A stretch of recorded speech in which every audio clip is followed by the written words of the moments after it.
साल था 1974, जब दूसरे विश्व युद्ध को खत्म हुए लगभग 2.5 दशक बीत चुका था।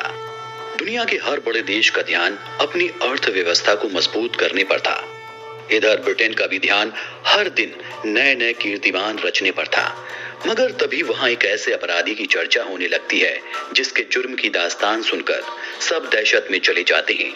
लोगों को मारकर उनका भेजा खा लेने की वजह से उसे ब्रिटिश प्रेस के बीच हैनिबल द कैनिबल और अन्य कैदियों के बीच द ब्रेन ईटर उपनाम दिया गया। उसके गुनाहों की उसे ऐसी सजा मिली जिसके बारे में सुनकर किसी की भी रूह कांप जाए। ये बात एक ऐसे मुजरिम की होगी जिसके अपराध से ज्यादा चर्चा उसकी सजा को लेकर हुई। इस कैदी के लिए खास कैद खाना बनाया गया, जहां से अब सिर्फ उसकी लाश ही बाहर आएगी। इसकी ऐसी भयानक सजा के बारे में सुनकर ही इंसान का दम घुटने लगेगा। तो आइए सुनाते हैं इस खूंखार अपराधी और उसकी खौफनाक सजा की कहानी। 14 मार्च 1974 लंदन पुलिस स्टेशन में कॉल आती है। कॉल करने वाला शख्स बताता है कि उसके हाथों एक शख्स का कत्ल हो गया है।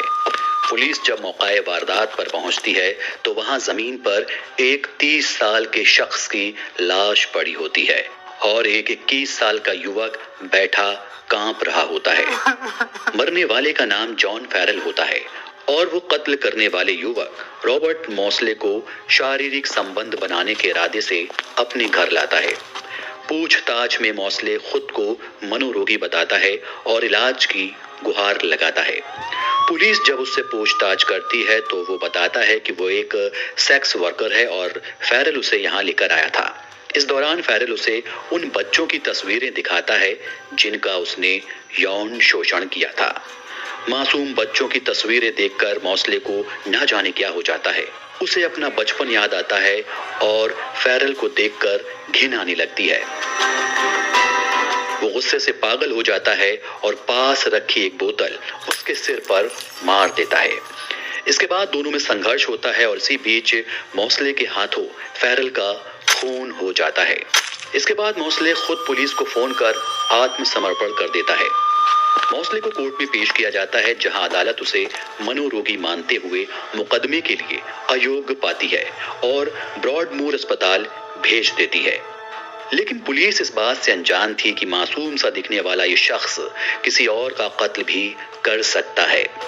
26 फरवरी 1977 मॉसले को पता चलता है कि अस्पताल में एक ऐसे शख्स को लाया गया है जिस पर बच्चों के साथ यौन शोषण का इल्जाम है। ये सुनकर मॉसले उसे भी ठिकाने लगाने की योजना बनाने लगता है और एक अन्य साथी डेविड चीजमैन के साथ उसे एक कोठरी में ले जाता है और 9 घंटे तक यातना देने के बाद उसे मौत के घाट उतार देता है। इस घटना के बाद उसे यॉर्कशायर के वैकफील्ड जेल लाया जाता है, जहां वो फिर से 2 लोगों को अपनी दरिंदगी का शिकार बनाता है। 29 जुलाई 1978 के दिन मॉसले ने पहले तो अपने सेल में 46 वर्षीय कैदी सेलिनी डारवुड का गला घोटा, फिर उस पर चाकू से वार कर उसे मौत की नींद सुला दिया।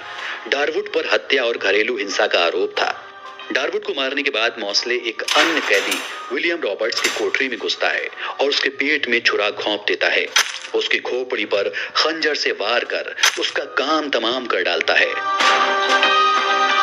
कहा तो ये भी जाता है कि इस दौरान उसने अपने शिकार का भेजा तक निकाल कर खा लिया। रॉबर्ट के ऊपर एक 7 साल की बच्ची से दुष्कर्म का आरोप था। ताबड़तोड़ 2 हत्याओं से जेल में हंगामा और दहशत का माहौल बन जाता है। इस बात की खबर जब जेल के अधिकारियों को लगती है तो उनकी समझ में कुछ भी नहीं आ रहा होता कि आखिर इसके साथ क्या किया जाए। पहले मॉसले को कैदियों से अलग जगह पर अकेले रखा गया, फिर यह तय हुआ कि इसे सबसे अलग रखा जाएगा। 1983 में दूसरे कैदियों की सुरक्षा का ध्यान रखते हुए रॉबर्ट को यॉर्कशायर की एक अंडरग्राउंड जेल में 5 बाई 5 की कांच के बक्से नुमा हवालात में बंद करके रखा गया। ये सेल पूरी तरह से बुलेट प्रूफ है, जहां से उसे हर दिन कड़ी सुरक्षा के बीच 1 घंटे के लिए निकाला जाता। लेकिन मॉसले इन लोगों की हत्याएं क्यों कर रहा था जिन पर बच्चों से दुष्कर्म का आरोप था? डॉक्टरों के साथ बातचीत के दौरान उसने दावा किया कि कुछ अदृश्य आवाजें उसे उसके माता पिता को मारने के लिए उकसाती थीं। अगर मैंने 1970 में अपने माता पिता को मार दिया होता तो मेरे हाथों कोई और कत्ल ना होता। दरअसल इस सिरफिरे ने महज 21 साल में कत्ल के किस्से लिखना शुरू कर दिए थे। 26 जून 1953 को इंग्लैंड के लिवरपूल में रॉबर्ट मॉसले का जन्म हुआ था। मॉसले माँ बाप के 12 बच्चों में चौथे नंबर पर था। गरीबी की वजह से उसके माता पिता ने उसे कैथोलिक अनाथालय को सौंप दिया। 8 साल की उम्र में उसके घर वाले रॉबर्ट को वहां से ले आए। एक दिन अचानक उसके सौतेले पिता ने उसके साथ यौन शोषण किया, जिसके लिए उसकी मां ने उकसाया था।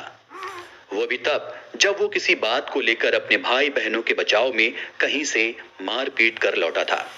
इस घटना के बाद से मॉसले इतना दुखी हुआ कि उसने 6 महीने तक अपने आप को एक कमरे में बंद कर लिया। अपने साथ हुए घिनौने काम से वो इतना दुखी था कि वक्त के साथ जुल्मों को भुलाने के लिए उसे 16 साल की उम्र में ड्रग्स की लत लग गई।